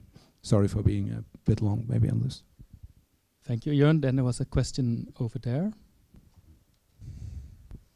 Hello, I'm Michelle Rasmussen from the Schiller Institute. I must say the fact that we're having this meeting about nuclear war this week is quite important, because the chairman of the Schiller Institute came out yesterday saying that we have to realize that the situation now is much worse. This week is much worse than the Cuban Missile Crisis. That it's like we have two nuclear fast trains that are heading towards each other. As someone said, Russia is convinced that it's not only a question of Ukraine, but it's a question of that the NATO forces want to weaken Russia and even dismember Russia, and that there have also been voices in the West in military speaking about that nuclear warfare is now more possible, and that even using preventive nuclear war, a preventive nuclear attack. So my question is, I mean, what she, the chairman of our organization, is saying is that unless there are many more vocal voices to bring us back from the brink, to say we have to prevent these trains from collapsing, colliding, even maybe this week after the referendum means that these areas in eastern Ukraine will be considered by Russia as Russian territory. And to have voices come out calling for negotiations based on a new international security and economic development architecture. So my question is, what do you think has to be done now in this week to bring us back from the brink? Thank you. And I'll take one more question before I give the panelists a response to some of the questions or to some of the remarks made by other panelists. It's over here. Christian, maybe I can just... My name is Christian Fischer. I'm director here at DIIS, and thank you for the presentations. I think it's excellent that we have these discussions at DIIS. I was a bit surprised about one piece of information I got from you, Sverre. I heard you say that that Finland is going to adopt a Swedish, Danish, or a Norwegian position when it comes to nuclear reservations. The governments have hinted at that. Well, the Finnish and the I Swedish. would very much like to hear what you heard on that, because that would be something which is very different to what I've heard from I was in Helsinki not so long time ago, and very much in the same vein. A political argument, I suppose, could be constructed that this would be part of the nuclear sharing within a nuclear alliance. Has there been any discussion in Norway whether Norway should give up its nuclear reservations and thereby share roles, risk, and responsibilities with other NATO allies? And finally, John, we would benefit a lot if you could unfold the no first use argument. What is the actual NATO policy when it comes to the issue of the possibility of first use of nuclear weapons? I mean, of course, the use if a NATO country is being attacked by other means of other weapons of mass destruction. If you could unfold it a bit, I know you can do it. Thank you all for these questions. So just to give a little recap, questions about the continued relevance of the NPT, especially in the situation we're in now with Russia. Question whether we're closer to nuclear war now than we've ever been. And I think here the final question kind of relates to the NATO membership of Finland and Sweden. What does it mean for Finland and Sweden? Does it change NATO or does it change Finland and Sweden? This may be also something some of the panelists could reflect on. Tom, I promised you would be first. Let me respond to the first questions. On the NPT, of course, the nuclear weapon states are in the NPT and are not in the TPNW. But they are invited to come to the TPNW. They refuse. They even boycotted the negotiations, which is a precedent, in my view. UN multilateral negotiations for nuclear disarmament, boycotted by the nuclear weapon states and the allies, except for the Netherlands. But it does. I mean, it's not sufficient that the nuclear weapon states are there, you know, and do not anything. Yeah, a treaty can only remain legitimate if the goals are achieved. And the goals are not being achieved. There is no disarmament going. Armaments is going up for the first time in many decades, you know. And all nuclear weapon states are modernizing, Do you believe that they would like to get rid of nuclear weapons? I don't think so. No, I'm sure you know the answer. They are not. You know, so it's a status quo treaty, the NPT. Yeah, and we have it's a blockage. Yeah? We really have to get rid of it. And on your argument that Russia is the only one that blocked consensus, but imagine that Russia would not have blocked, would have had a consensus, but the document would be very lowest common denominator. No meaning, yeah? As Tarja explained. In the last week, all the main propositions for disarmament were deleted. So it will slide into irrelevance. Keep your NPT, but it will slide into irrelevance. No, just the same as ditching the NPT, but just slower. Yeah? And this, of course, an alternative. You say there's no alternative. There is an alternative. The TPNW and a nuclear weapons convention. That's the alternative. Yeah? And then on NATO and the long-term goal of nuclear disarmament, I'm sorry, we are not living in the long term. As Churchill said, in long term, we're all dead. As this woman has said, this week there's a problem in Ukraine with nuclear weapons. You know? And that, I mean, that should sharpen our minds. I mean, the nuclear weapon states always said nuclear deterrence, very good. It's for defensive purposes, deterrence purposes, security enhancing, peace. Now, let's look to the reality. Here we have a nuclear weapon state attacking a non-nuclear weapon state, hiding behind nuclear deterrence. Is that security enhancing? Is that peace? No, it's war. It's the opposite of peace. And this nuclear weapon state is using nuclear threats, not once, but thrice. And he may use nuclear weapons. I don't know whether he's going to use it, but we didn't believe him in the past, in 2008, Putin, when he said, don't let Ukraine become member of NATO. Don't. And we did. And he said, if you do that, I will take the Crimea and the eastern part of Ukraine. Oh, he is bluffing. He won't do that. He did. Check. Check. And then in 2021, he was collecting his army near the borders. Nobody believed that he would make war in Ukraine. Bluff. He did it. Check. And now everybody is thinking, oh, he will not use nuclear weapons. I don't know. I don't know. And I think Sverre doesn't know either. Nobody knows. But it's very dangerous. So Sverre, what do you know? I thought I knew that there were sounds from Finland and Sweden about emulating Norway's self-imposed restrictions. I may be wrong about that. Maybe Norwegians think they hear too much when indicating that others are emulating us. But anyhow, my point is that emulation or not doesn't make much of a difference. This is an outdated discussion. It has to be raised again on the basis of, I recommend it on the basis of NATO's new strategic doctrine.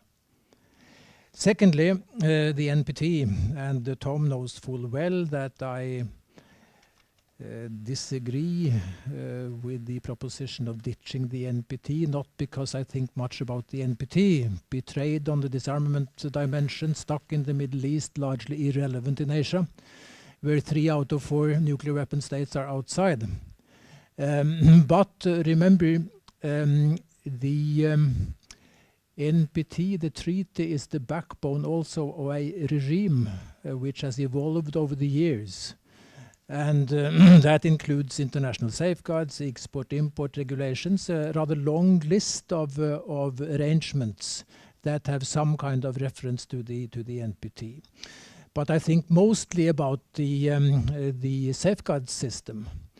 The standard NPT safeguards in Circ 153 were developed in specific reference to the NPT. If the NPT goes, that platform goes. What remains would be the safeguard system that was established before that, the facility-specific safeguards in Circ 66. So my position on this matter is keep what can be kept with the NPT. It is a Can I have a two-finger on this? Yes, you can. Because in the TPNW, there's much confusion on this. Talking about verification, we should make a distinction between verification of nuclear disarmament and the safeguards with respect to non-proliferation. I'm speaking about the non-proliferation safeguards. Yeah. There is in the TPNW more on safeguards than in the NPT. The TPNW says we should keep what all the states have for the moment. Yeah? And that includes the additional protocol. Oh, I'm aware of that. Which is not in the NPT. So the TPNW goes further than the NPT with respect to safeguards. I'm sorry. Still you weaken the safeguard system if you let the NPT go. Ditch the NPT, then you also ditch significant parts of the safeguard system. But you are right about safeguards in relation to the ban treaty. As far as that goes, the ban treaty safeguards are over and above the NPT safeguards. We agree on that. My third point has to do with the Iran deal and what you said about that. I would only insert here that the strongest argument for another deal lies in the alternative. Because if another deal is written off at some stage, then what follows would most likely be a race between safeguards, between sanctions and centrifuges. And that race could very quickly lead into war. It would not necessarily mean that Iran would become a nuclear weapon state, because 2 American presidents have now, 3, have now emphasized quite loudly that before it comes to that, Iran will be bombed. But that would mean another major war in the Middle East, and I don't think that fits Biden's agenda anyhow. So I still believe, I still hope that this treaty will be renewed. Yes, thank you. John, I know there was a question for you, but I've seen Tarja eager to join this discussion. So Tarja, go ahead. Just a few comments. First of all, on the NPT and ditching the NPT and the safeguards. I mean, there's this part in the NPT which deals with spread of nuclear weapons and the safeguards and the protocols and so forth. This could be maintained. I mean, I agree with Tom in the end that you could ditch the NPT, but my proposal has been to keep the NPT as a non-proliferation treaty. This would mean that the nuclear weapon states would be there only in supporting non-proliferation. You would not give them the NPT right to have nuclear weapons. Actually, it's very interesting that in the NPT, it is not said that 5 countries can have nuclear weapons. It is only accepted that 5 countries have nuclear weapons, and then there's a definition of a nuclear weapon state, which says that all the states have exploded upon before 1967 are nuclear weapon states. So it would be very easy to negotiate a new treaty without this definition and actually take care of the safeguards, the spreading, and so forth. And then you would have a prohibition treaty, and then you could have a convention on the nuclear weapons. There are some models already existing. So trying to restructure the nuclear order is not so problematic as it is made to be. I have a comment on Iran. I have followed the Iran deal for 10 years.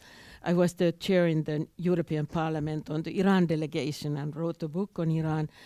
And my impression is today that, first of all, Iran has not been and is not interested in actually taking the step to nuclear weapons. It has always, and most likely also in the future, will be a threshold state. It has the capacity, it has the knowledge, it's a technological country, and so it can develop nuclear weapons very quickly.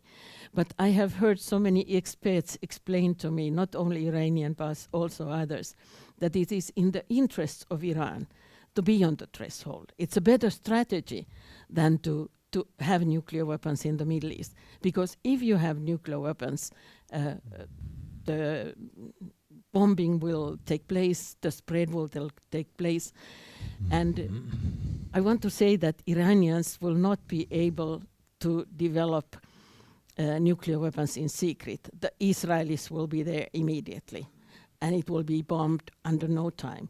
So in a way, I would disagree with Tom, but also say that there are some very good signs. I think the protests that are taking place in Iran today with the women are actually affecting the government's position.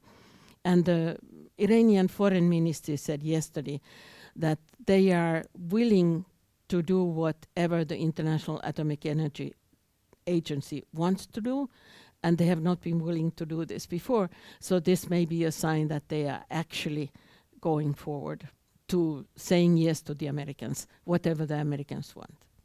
Let's see. But Taya, could I ask you to spend 2 more minutes on, because I know you have you're from Finland, but also been in Sweden. So maybe to also reflect on this question of NATO membership and okay. Just like very short, if you can. Yes.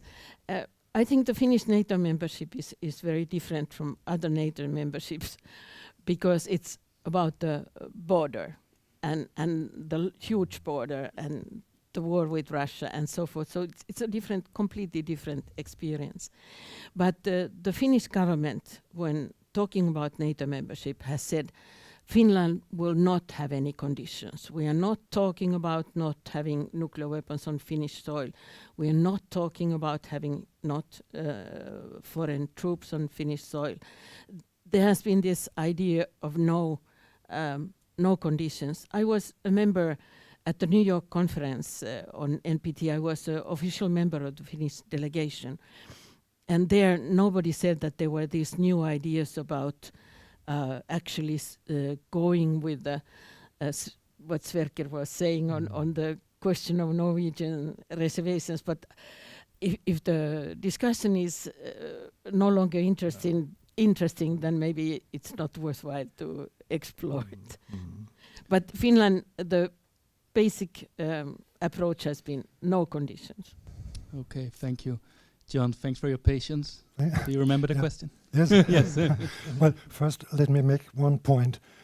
The new Prohibition Treaty has not created new international law. It has always been illegal to use nuclear weapons because they cannot distinguish between military targets and civilians. These rules are found in the Protocol 1 to the Geneva Conventions of 1949. But the nuclear weapon states do not agree with that interpretation. That's true. They don't. First use. NATO maintains the right to strike first with nuclear weapons. I believe if NATO wishes to call itself a defense organization, NATO should adopt a no first use policy, meaning that we will only use nuclear weapons if and when we are attacked with nuclear weapons.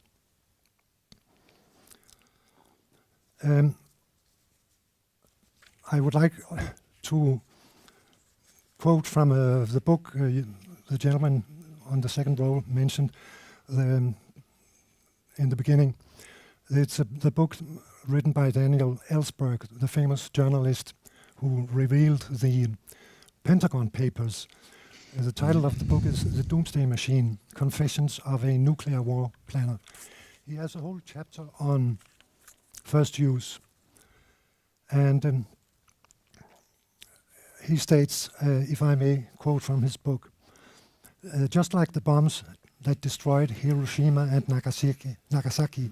Any future attack by a single tactical nuclear weapon near a densely populated area would kill tens of hundreds or thousands of non-combatants, meaning civilians. Thus, virtually any threat of first use of a nuclear weapon is a terrorist threat.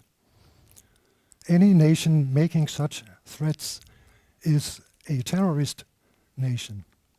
That means the United States and all its allies, that includes us, including Israel along with Russia, Pakistan and North Korea. If the act you are going to commit is illegal, then the threat to commit this act is also illegal. May I make some final points? We do not need nuclear weapons. They have become obsolete. Conventional weapons can now be employed with the same effect to destroy every kind of military target through precision strikes. So why keep nuclear weapons? They are suicide or omnicide weapons and useless against the biggest threats of today, and they are terrorists and cyber attacks.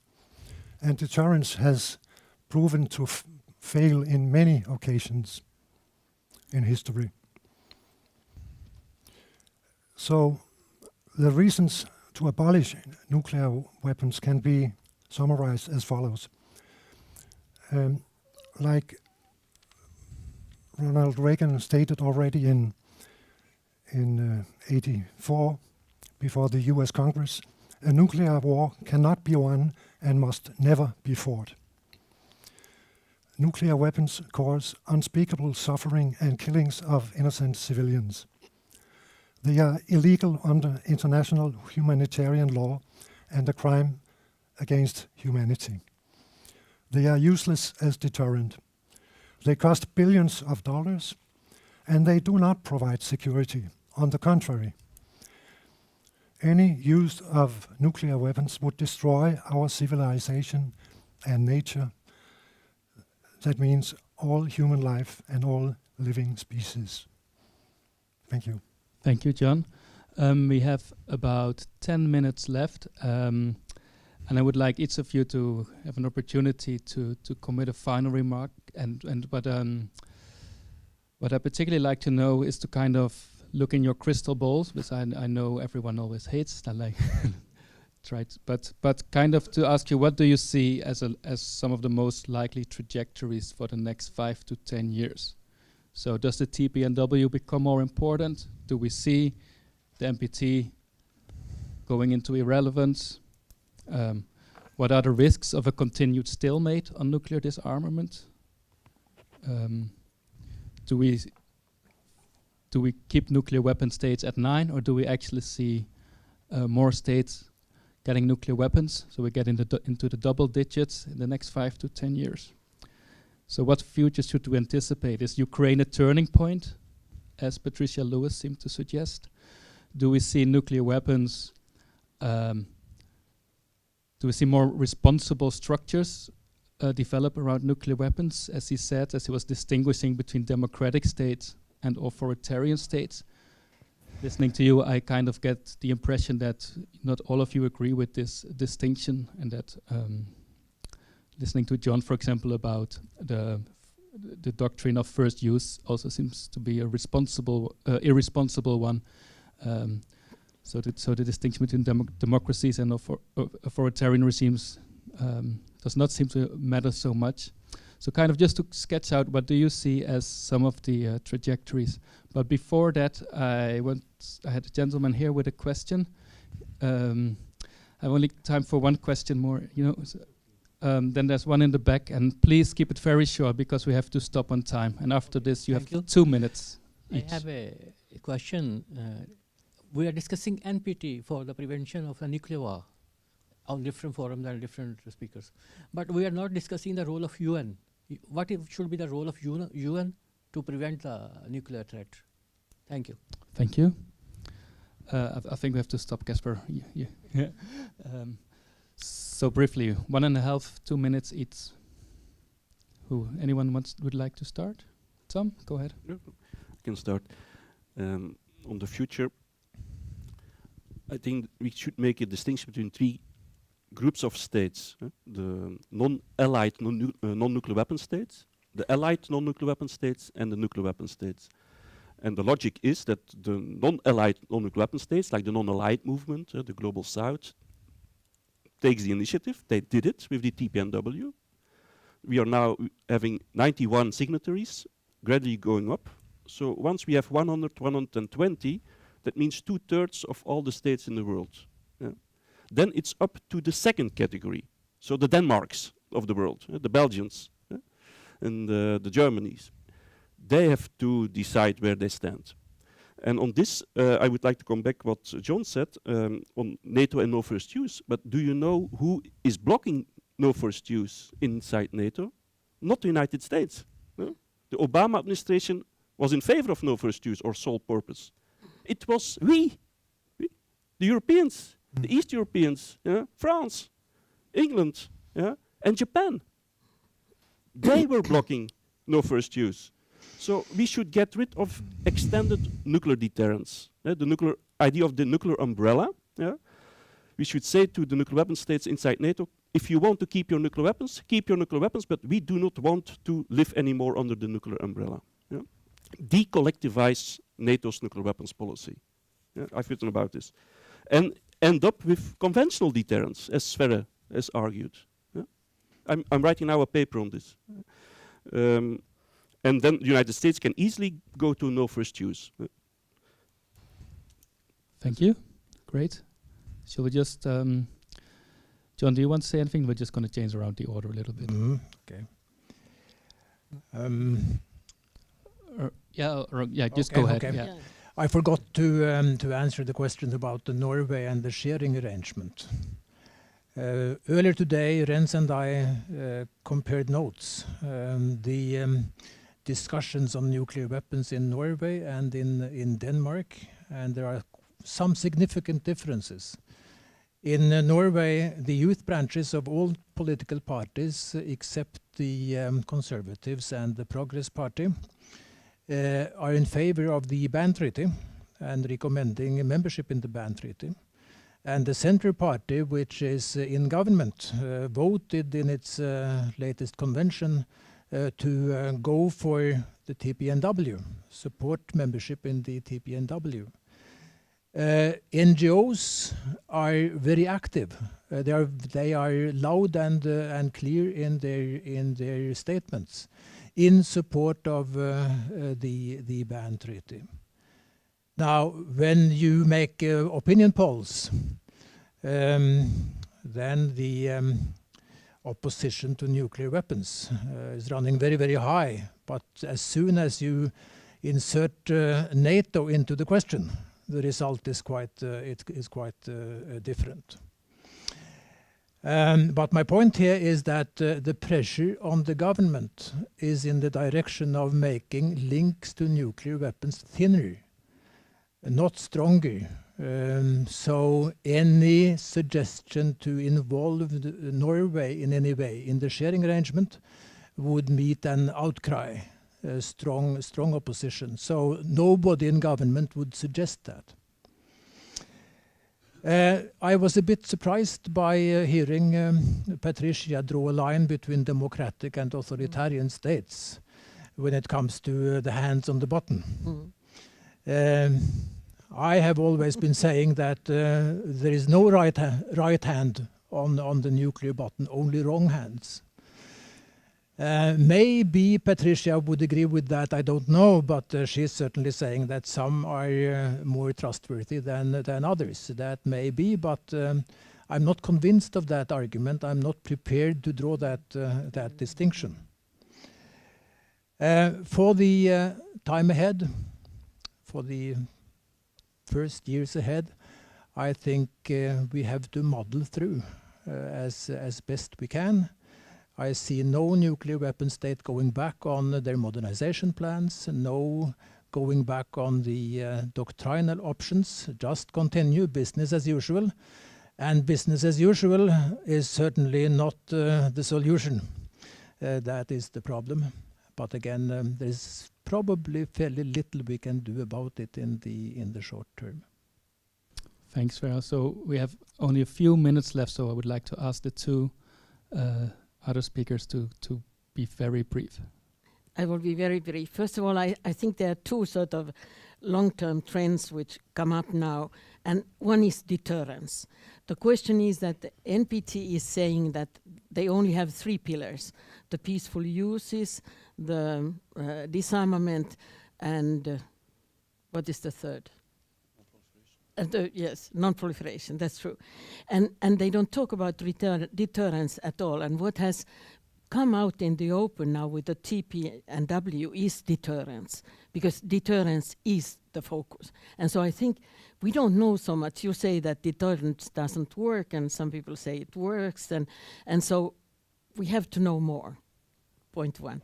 The second point is that like the nuclear weapon states have to be looked at in groups, the P5, the umbrella states, the 4 states outside the treaty at all.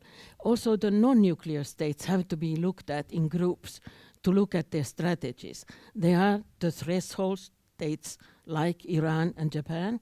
There are the exit states, those that have had nuclear weapons and don't have any more, South Africa, Kazakhstan. And then there are the nuclear weapon-free zone states, which are actually 118 states, which have double commitment to nuclear disarmament, first in the NPT, then in the regional treaty. They lack the global organization, which is a problem. And then there are the non-nuclear states that are not in the nuclear weapon-free zones, but support the TPNW. So I think you have to look at nuclear negotiations more in the context of different social groups, which I have tried to look in the book, in order to see what kind of strategies, what are their interests, and it's defined by their role in the nuclear order. Thanks, Daria. John? Thank you. One concrete first step one might take, I forgot to mention, is to work for the removal of the 150, approximately, nuclear bombs that the Americans have deposited in 5 European states. That is Germany, Belgium, the Netherlands, Italy, and Turkey. They have no military use today, and they prevent further negotiations on nuclear disarmament. They should be removed as soon as possible. I know there has been a vote in the Belgian parliament, and there were only a very large margin in favor of keeping them.